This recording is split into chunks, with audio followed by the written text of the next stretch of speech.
Welcome back to the Code Ryan podcast. Today, Atila joins me and we're going to discuss something that I know very little about, SolidJS.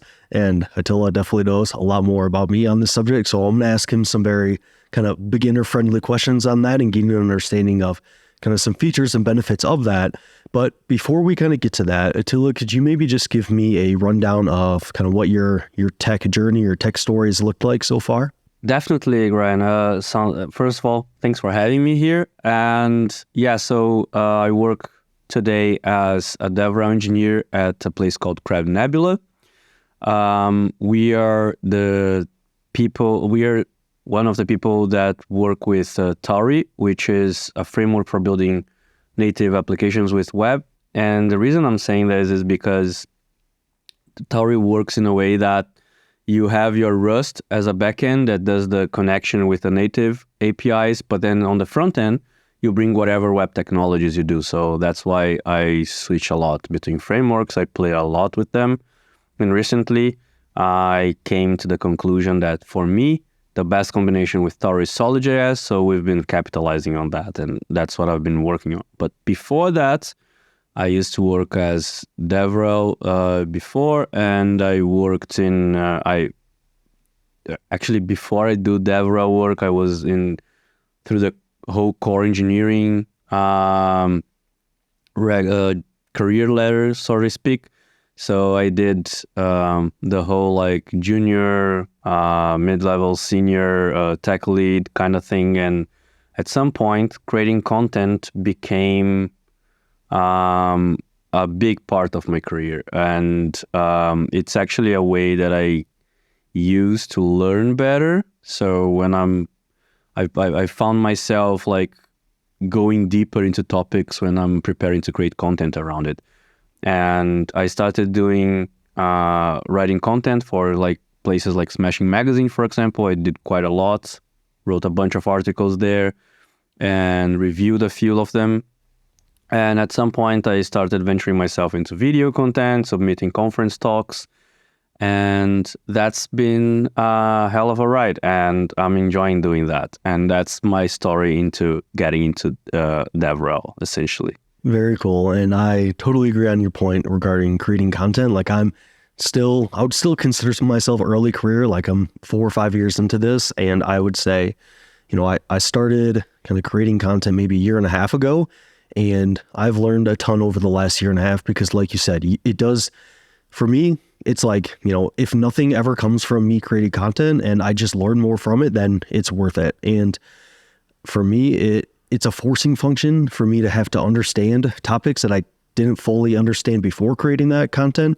And I really like that way of kind of forcing myself to learn new subjects, new topics, and different technologies like that. So absolutely, yeah. I'm essentially a doer, I'd say. So I get stuff done, and if I don't trick myself in a way of going deeper and finding out how what I just did works, I just move on to the next topic.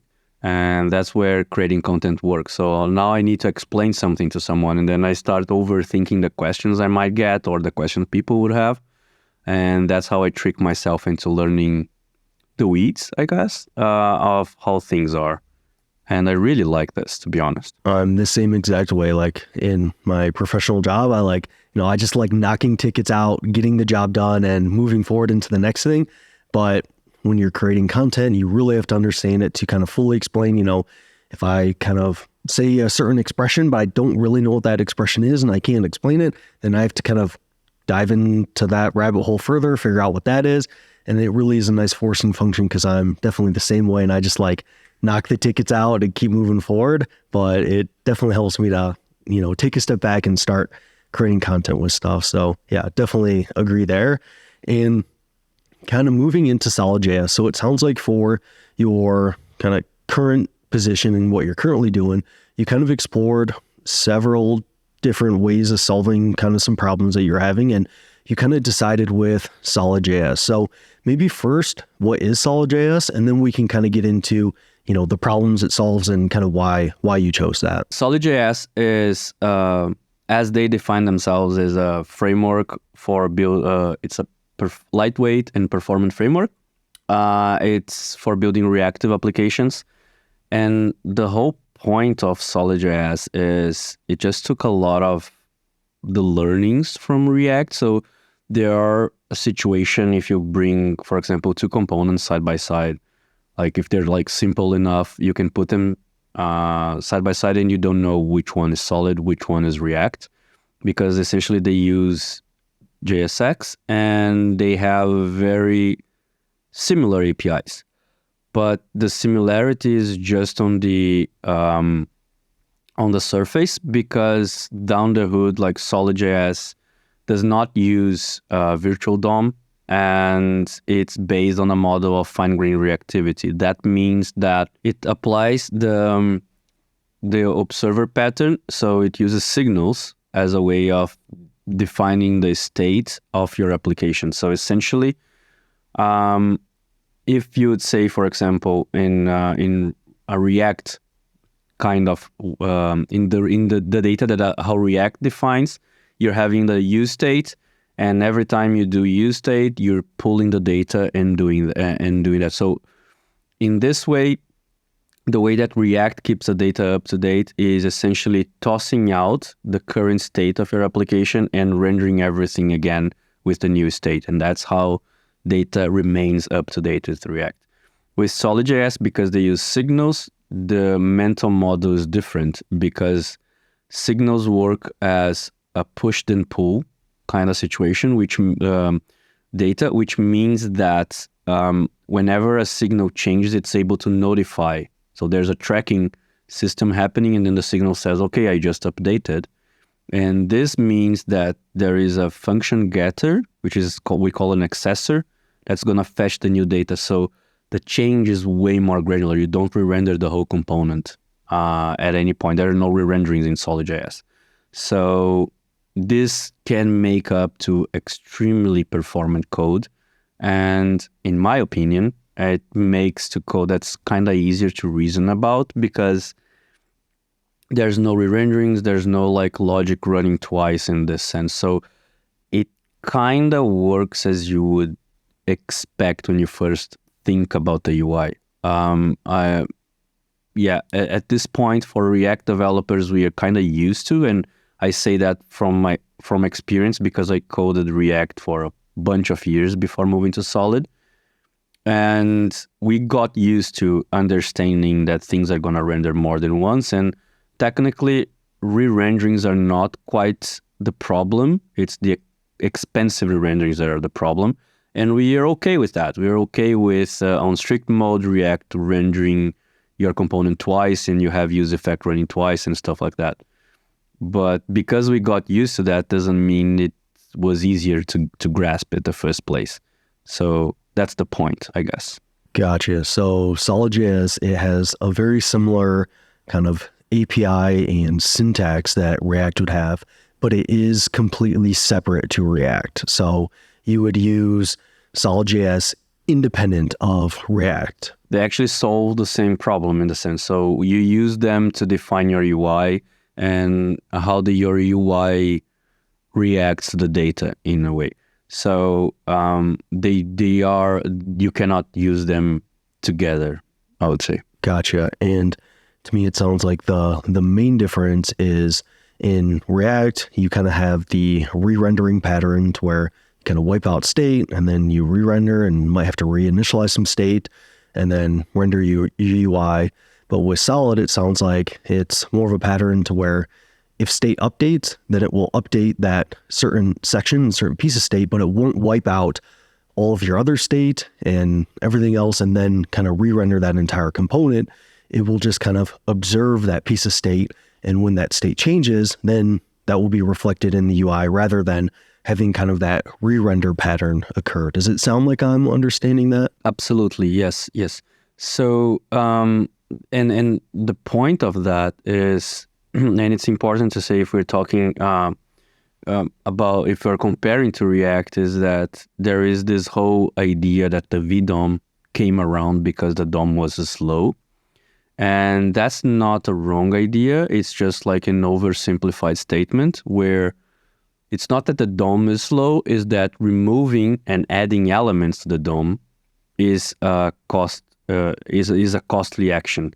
And what SolidJS is doing is not removing the DOM at all. It's just replacing the text.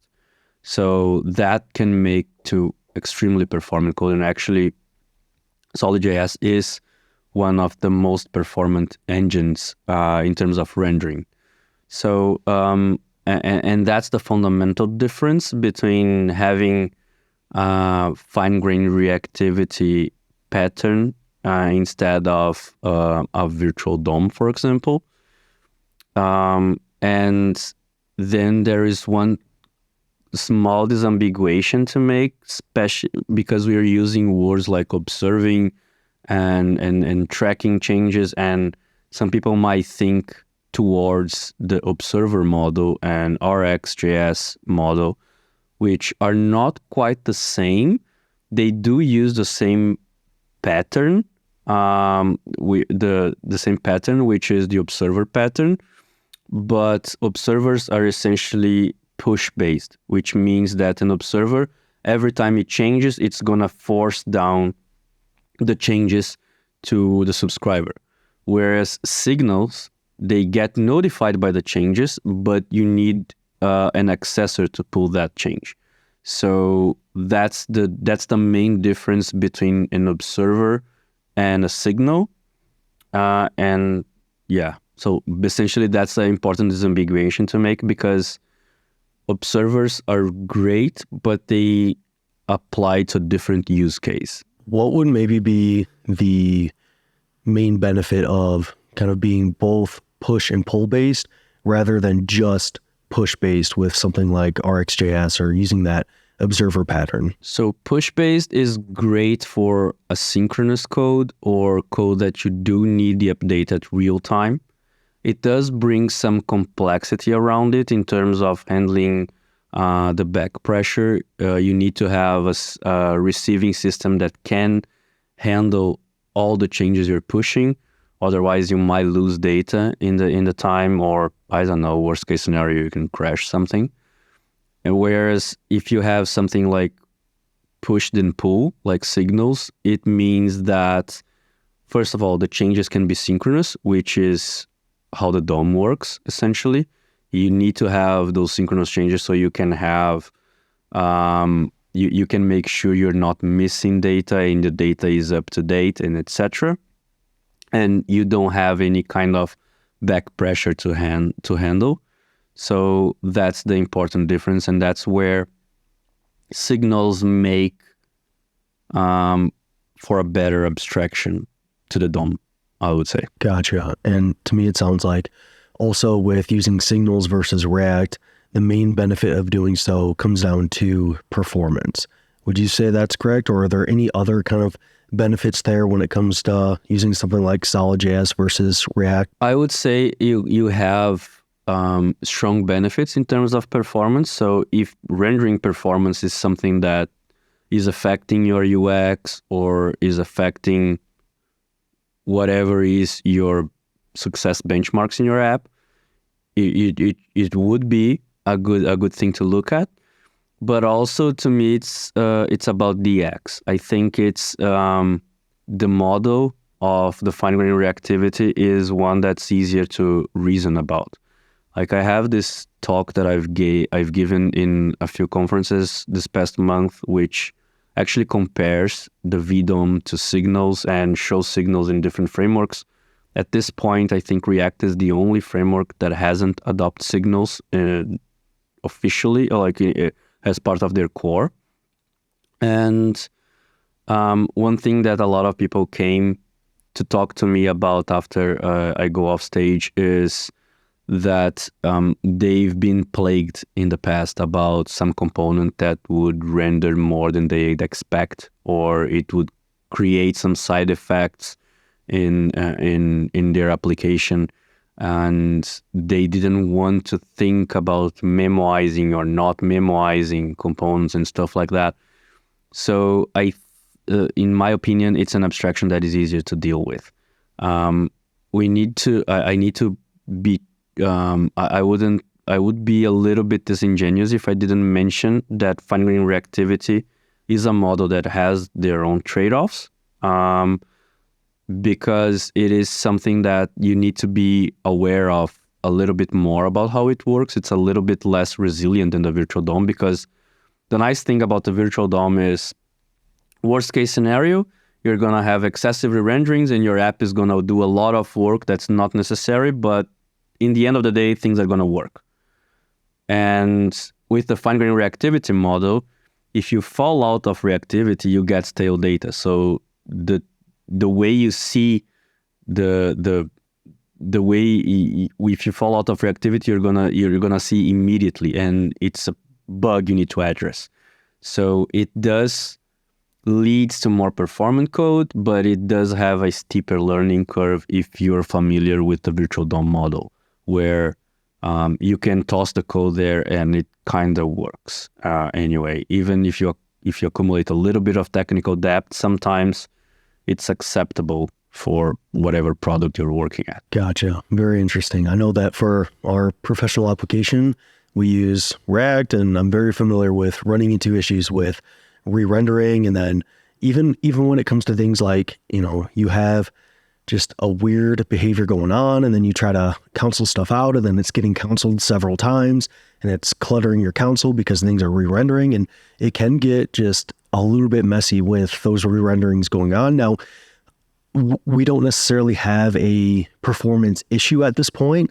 Like, our general performance is good, but I would say the developer experience of working with those re-renders can be a little bit tricky. And then, like you said, I would love to not have to worry about using use callback, use bevel, all that stuff, and try to really pinpoint, okay, what is triggering the problematic re-renders that are going on here in this component. And it can be hard to kind of track down, and it can take, a day or two to figure out where exactly you need to be using that, use callback or use memo or whatever's kind of causing that issue. So, to me, it definitely would kind of simplify things a bit if I didn't have to worry about those sorts of problems. But like you said, I'm sure there are trade-offs, like with SolidJS. Maybe there's some stuff that you have to deal with that you don't have to deal with the virtual DOM and different things like that. So exactly.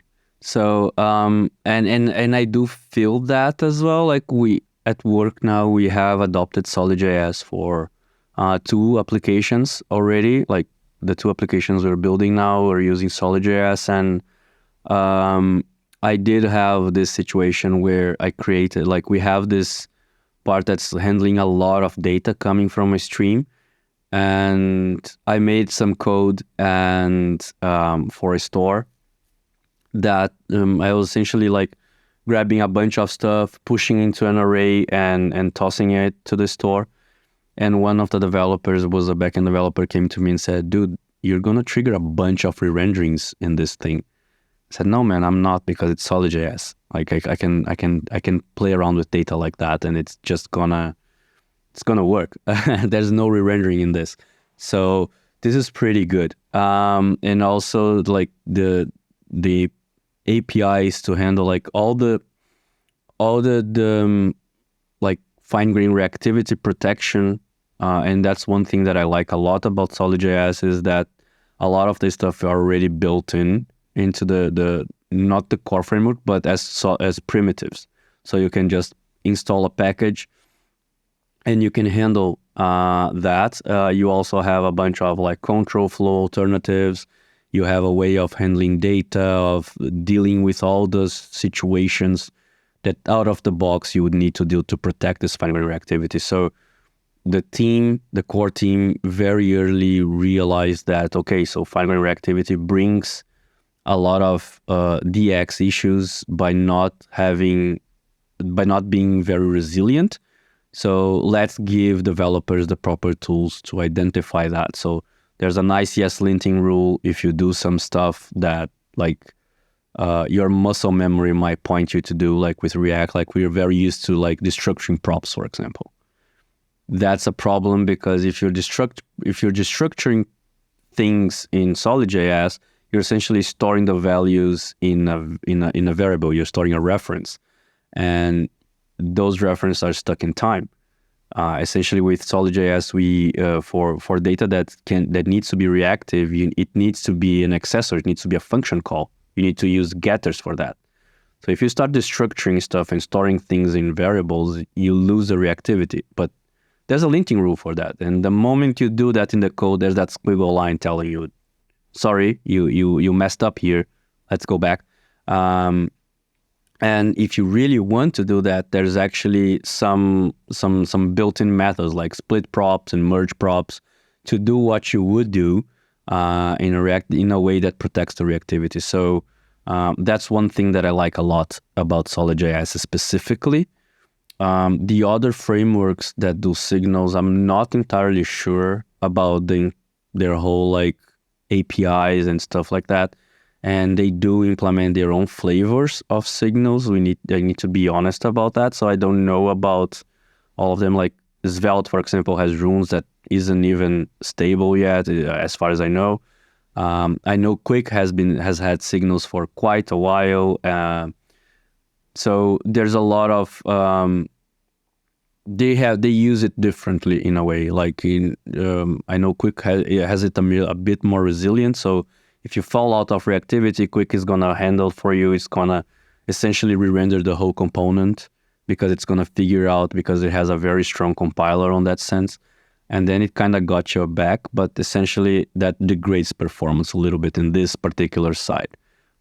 Not by any chance saying Quick's not performant, by the way. I'm just saying that in this particular side of re-rendering, it sacrifice performance to be more resilient. Gotcha. And when it comes to like signals in React, so I believe now there are, at least one external library that I'm familiar with, like React Signals. Would that be like conceptually similar to using something like SolidJS? Or I'm not sure if you're familiar with React Signals at all, but maybe where would you maybe see a distinction there between the two? If someone's like, yeah, they know React, but maybe they're not full on ready to go over at SolidJS and want to use kind of this kind of different pattern of doing things. Do you think that's a potential alley they could go down, or what do you kind of think about that? I don't know React Signals. I heard about this one. I heard about Preact also having signals that can be compatible with React. And I heard about another library, I think called Legends or something like that, that brings signals to React. I haven't tried it, so it's please take my opinion with a grain of salt. But I do think that you have a whole pattern of like a whole mental model around React, which means your entire component rendered is triggered by your change of data. And then if that one particular component, if that little leaf in your tree, you decide, okay, this one is actually going to be a rebel, and this one is never re-rendering anymore, and I'm going to change the data only here. Like, this can be complicated, I would say, because then you're mixing different mental models. So I think that becomes trickier than jumping the boat or sticking to the boat. As I mentioned, I wouldn't say, like, for 9 out of 10 cases, moving from VDOM to signals, it would be a performance issue, because I don't think rendering performance is a situation for most of React apps. I do think it's more about a DX issue, or like essentially dealing with problems around use effect that we know can bite everybody at some point. So I think it's more about that than to performance per se. So I wouldn't say mixing would be the greatest idea. That being said, there's also other alternatives that can make React more performant. Like React is working on this compiler called React Forget, which is essentially an auto-memoizing tool as far as I understand. Then again, it's not the same as signals. It's going to prevent some re-renderings. But when those re-renderings are triggered, it's going to re-render the component. While signals, you don't have the re-render, so it's a little bit different. It doesn't get to the same granular performance as signals get you. And also you have libraries like Million.js, which is another rendering engine that you plug into React and essentially work with a block VDOM, which is similar to auto-memoizing would do in the end, because what's going to do is create like the subtrees of DOM, and those subtrees are gonna contain the re-rendering. So then, for example, like I think the biggest offender on most React apps in terms of re-rendering is when you have like this context provider right on top of your tree, and then you have this gigantic tree going down, and at some point that very long child decides to update a push a prop or push a state to that provider, and then the whole thing re-renders. And then you realize, oh, I'm re-rendering like 25 components and I'm just changing a string. So that's the biggest offender. That's where people miss the beat. Like, it's not about those 3 little components and you're saying, oh, this one's re-rendering a lot. That's not a problem. The problem is when you're rendering your whole app because of one little component. And Million.js are supposed to fix that issue, or at least contain the damage, I would say. And that could solve the case for most of performance issues React apps face in the wild. So yeah, I wouldn't go as far as saying, yeah, like just adopt signals in this tiny bit, because mixing mental models are a complicated topic, I think. Yeah, I totally agree. I think maintaining consistency is like one of the best things you can do for developer experience. To me, it'd be like, mixing TypeScript and JavaScript in the same app and not really tried to like convert everything over. Like, it's just hard to go back and forth between a typed mental model and a JavaScript mental model. So I definitely agree there. So kind of with everything we've discussed, if someone was looking to kind of get started with SolidJS, is there like a good place that they should go to do that? Do they like just head over to the documentation, or how would you kind of recommend getting started with it? So the docs have actually a really good like playground at this point, like I think it's learn the name, the point. Oh, so essentially you go like API by API and you're going to learn one by one, and it goes like small steps, and you can actually binge through them and get started with that. That's one point. There are also some video contents that are being created around it. I'm doing some of those video contents as well. And Ryan Carniato, the creator of SolidJS, actually every Friday he does like a live stream where people join in, make questions. They're working very hard on creating Solid Start, which is the full stack meta framework around SolidJS. So there's a great opportunity there to learn and to engage with the community. There's the SolidJS Discord as well, which is extremely receptive to people. And I mean, like as all recent communities, like the SolidJS community is especially receptive to new people. Everybody's so excited that you're learning that and you're willing to ship stuff with that. So I do recommend to engage with people. You can find me on X, on Twitter, or like whatever. I'll be happy to help as well. But yeah, essentially that's the best way to learn. There have been a lot of talks going on in terms of conferences, and they're coming. Like this past month was great. Like I was in React Alicante. I was one of them that were talking about SolidJS and React conference. There were at least 2 more people, like Eric Hasmussen, a friend of mine, did a very nice talk about SolidJS for React developers. So it basically compares the two of them. So if you're a React developer and you're curious about SolidJS, that's a very good starting point. So yeah, I do recommend checking the content of people creating stuff, because SolidJS actually drinks from the experience of all the other frameworks. They're very engaged into looking at solutions from other frameworks. Like for example, there is a quote on the SolidJS Solid Start docs on the part that handles authentication, that creates session storage, cookie, and stuff like that. That explicitly mentions Remix, saying, yeah, you did a great job. We're using the same APIs you did. Here you go. Thanks a lot. So it does drink a lot. And that's if you look at on X, like Ryan Carniato every now and then are answering questions about React, for example. So it's an open community, and I do recommend that you have a look at these kind of stuff.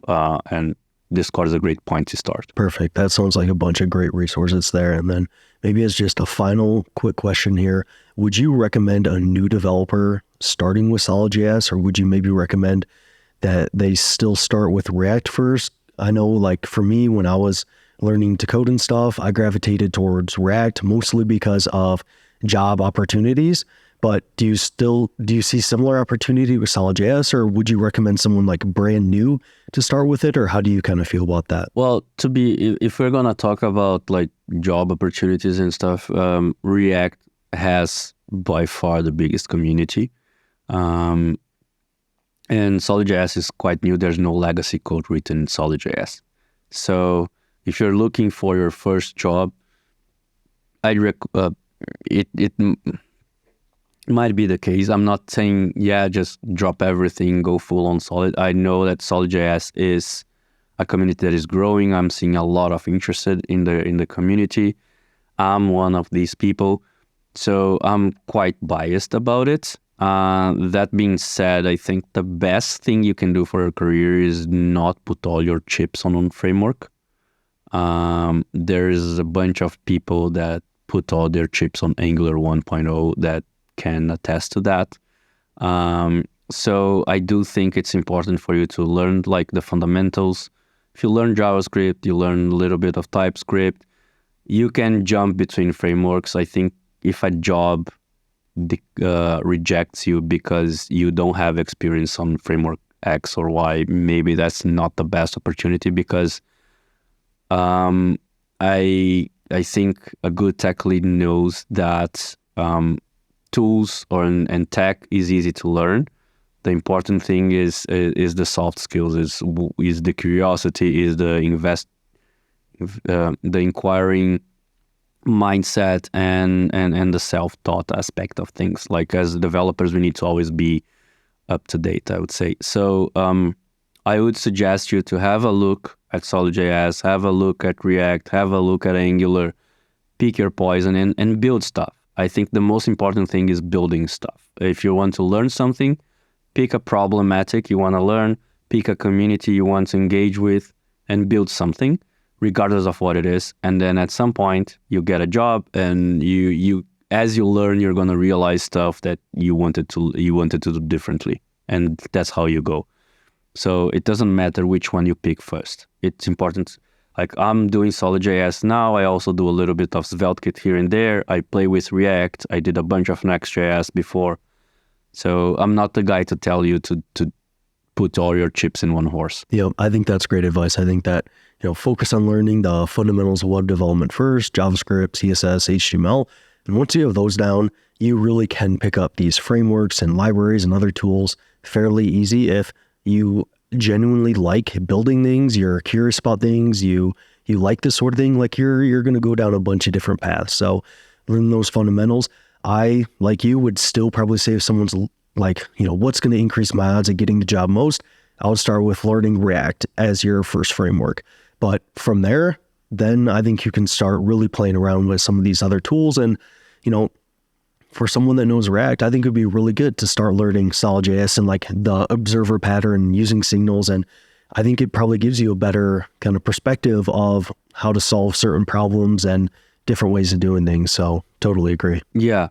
I think that's I think the most important takeaway is keep learning. That's the thing. I'm a little bit older than React in this ecosystem. So when I started, everybody said, don't learn jQuery, learn the fundamentals.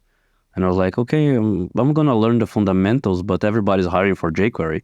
So I need to balance stuff. So I couldn't focus on learning everything I could about JavaScript. I needed to learn a little bit because I also wanted to be employable. So I do get that. You just need to balance. You need to, okay, I'm going to go learn this framework, but then I also need to really learn the framework, learn how the framework works, understand my tooling, because that's actually the biggest point that's going to help you learn the other frameworks. If you pick on React, go learn React, learn the ins and outs of React, learn where React breaks. And then you say, okay, so now I can avoid breaking React. And then if I see another framework, how they implement, I see that some of those pain points are not there and others, new pain points are there. And then you can start making your own choices about framework. But while you don't know anyone, you just, you're only having hunches. So that's my suggestion. Like, yeah, go for the frameworks if you really need, if you want to get a job or if you want to be employable, yeah, sure. But understand how the frameworks work. And that's a way you get to the fundamentals while learning frameworks. Yep, I absolutely agree. So with that, Atila, I've already kept you longer than we initially planned, but where can people kind of go to find you online? I know you mentioned that you're on X and Twitter, whatever you call it these days. So where can people kind of go and find you? So my first name and last name are usually the combination I go for handlers. You can also go with atila.io, which is basically a hub of everything I'm up to. And from there you can find me. Essentially, if you reach out to me in LinkedIn, X, Blue Sky, whatever, I'll reply to you, and that's where I'm at. But yeah, it's totally my fault that I've been way longer. I talk a lot. No worries. And it's fun to talk shop about with somebody as cool as you, Ryan. So thanks a lot for having me. Well, I appreciate that, and I appreciate you taking the time and kind of going over everything. I know that it definitely made my job easier to where you're just able to, go on and explain things to me. As like I said at the intro, I didn't know much about SolidJS. I coming into this, I wasn't even sure if it was like a separate thing to React or if it was like, part of React. So I think this was super helpful for me. So hopefully, I know a lot of people that listen to me probably, are interested in React and Next.js because that's what I create a lot of content about. But I think that this was, a really good conversation. So I definitely appreciate you coming on. Thanks a lot.